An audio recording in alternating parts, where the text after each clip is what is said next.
Hello everyone and welcome to this week's YouTube video. My name is Alfred Mugo and I am back. I'm back once again. I'm back from my leave of absence. So happy to see all of you. Thank you for tuning in as always. And I want to talk about something that is very near and dear to our hearts. Something that we all crave, something that we all have, something that we all value on basically almost a daily basis. And something that maybe a few of you have had a distinct challenge with, especially in this last year with COVID. No words can be said. Amazing. Thank you so much.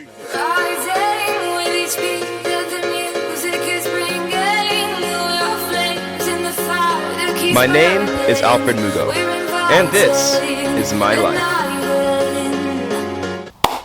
Alright, so before I jump into this week's video, I want to talk about where I have been. The last couple of weeks have been very, very interesting. A lot of stuff going on. Hopefully some things I'm very excited about to share with you soon. We shall see how that pans out. But one of the highlights was for sure visiting my sister Chow in Spokane with my sister Elizabeth. It was a great time. We drove over Memorial Day weekend. It was fantastic. And through all that, as much as I had a great time, I kind of lost momentum on the YouTube side and not make a video the next cycle around. So I am back now and I'm officially here. I have arrived once again. And I want to talk about something that is near and dear to our hearts, like I mentioned earlier. And this is friendship. Friendship. Something so simple, something that we can sometimes undervalue, but something that really, really proves its worth when the time and the push comes to shove. The other day I was listening to a podcast. It was the Bigger Pockets podcast. Some of you may have heard of it. They talk about real estate, they talk about finance, talk about leveling yourself up in general. And in this podcast, they talked about this term called ROR. Return on relationships. And this is the first time I'd ever heard this, and it immediately resonated with me. It was insane because my whole life, maybe not my whole life, but ever since high school at least, I have been saying that people are the ROI of life and that time is the investment. Let me say that again. That people are the ROI of life, return on investment of life, and that time and intention is the investment. And so as I heard this, it got me thinking about friendships. It got me thinking about the relationships in my life. Am I being intentional enough with them? How have they changed over the last year with COVID and everything else going on in the world? And then this was even stamped in further when one of my friends reached out to me and they said, Alfred, I have been doing my best the last couple months, being in college and everything. I've been doing my best. I'm trying to make friends again. I'm trying to get back in that social rhythm, but it's been so difficult, Alfred. You see, COVID has pushed us all in different directions. It's affected all our lives in different ways. But one of the ways we have all been affected is the lack of social interaction with everyone in our life, from our family to our friends to our acquaintances. All of that has been cut so short. So as this conversation continued, they asked me, Alfred, do you have any advice? What can you share with me? You seem to be somewhat good with people. What can I do? What can I change? What can I implement in my life today that will make an impact? I really, really want to get back and be strong socially again. And while that might sound silly to some people, it is a real challenge for a lot of people, especially if you identify as being more introverted. So like any good consultant, before I started, I asked her some questions. Let me ask you where you're at right now. Let me try and meet you where you're at. Where are you going to meet new friends, new people? What are you currently doing on a daily basis? What are your different communities? How are you acting on your yearning to make new friends? What exactly are you struggling with? Is it the conversation piece? Is it actually building that deep, meaningful connection? This initial audit of ourselves is what allows us to then see clearly the areas that we can take more action on. And so that's how I started the conversation. So that's the first point. Ask yourself those difficult questions. Try to be honest with yourself and really look within on how those interactions are going with those people in your lives. Because if you're trying to build deeper relationships, that is different than you not feeling like you're not meeting enough new people. Okay, number 2. Are you meeting people in groups, whether you're existing friends or new friends? Are you meeting them in groups? Or are you meeting them one-on-one? You see, group conversations, although great and a ton of fun, you have friends over maybe, or maybe you all go out somewhere. Although those are a ton of fun, they don't really allow for close bonding. A lot of close bonding is built when you're talking one-on-one, especially when you want people to be vulnerable, because a lot of times that bonding is actually brought about by that vulnerability in conversation. In group conversations, there's a very easy tendency for people to be dominant. Very easy tendency for the conversation to sway around generalities.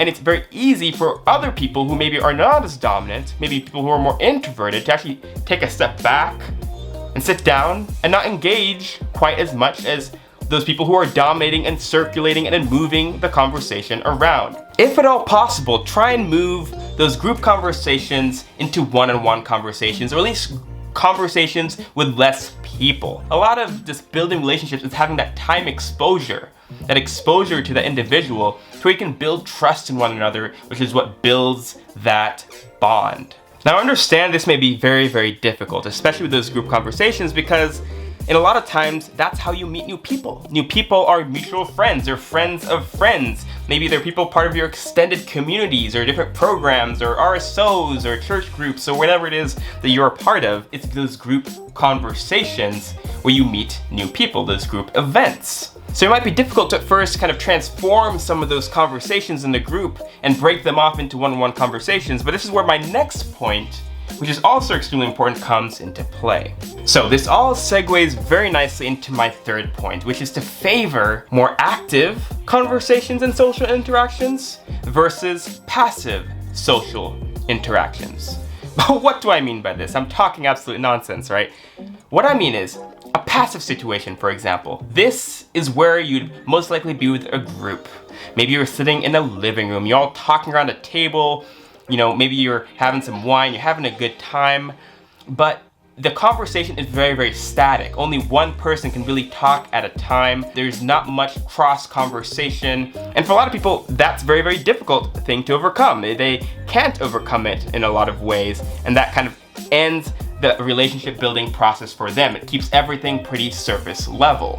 A more active conversation, on the other hand, might be that same group situation, for example, but maybe now you're doing a cookout, maybe now you're doing a barbecue, you're doing something where people can stand up, they get, you know, they have their blood moving, they can move around and talk to different people. It's more fluid. It's more fluid, and more fluidity means it is more organic.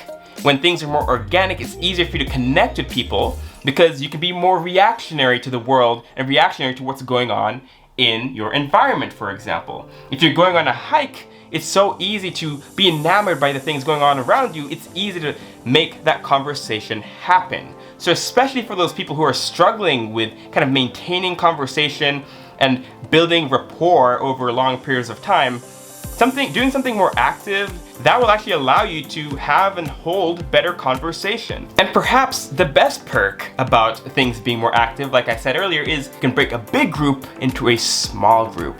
You can have closer conversation, more one-on-one conversation.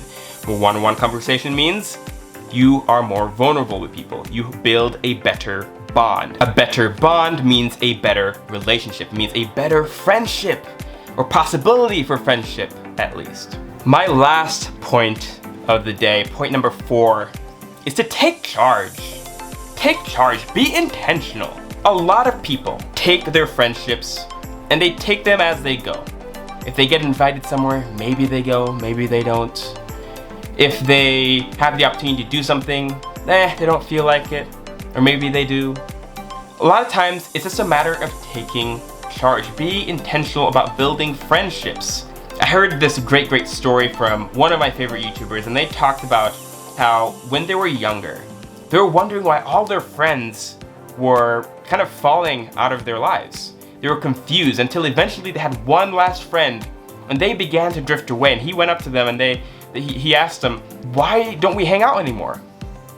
And the friend simply said, "Well, you never invite me anywhere, so I just assumed you didn't like me anymore. I assumed you just didn't want to hang out with me anymore."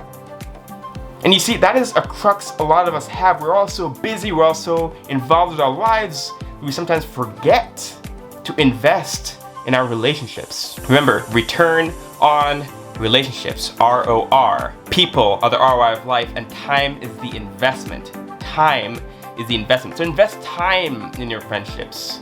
Be intentional. Organize things. Take charge. Organize events. Organize time, coffee chats, whatever you gotta do with people. Because even though it might seem like you're doing a lot and you're over-investing, in the end that pays off, because then the cream of the crop comes and shows itself, and you can really, really build some close and good friendships, and they will invest back as well. So, ladies and gentlemen, I hope that helped even one of you today. Even if I helped one of you, I would be so grateful and so happy. Thank you all so much for the support you've given me over the last couple of months, the last year and a half, or whatever it's been. I could not say thank you enough. I really, truly appreciate it. And as always, remember that every single day is a miracle. Take care, everyone. Bye-bye.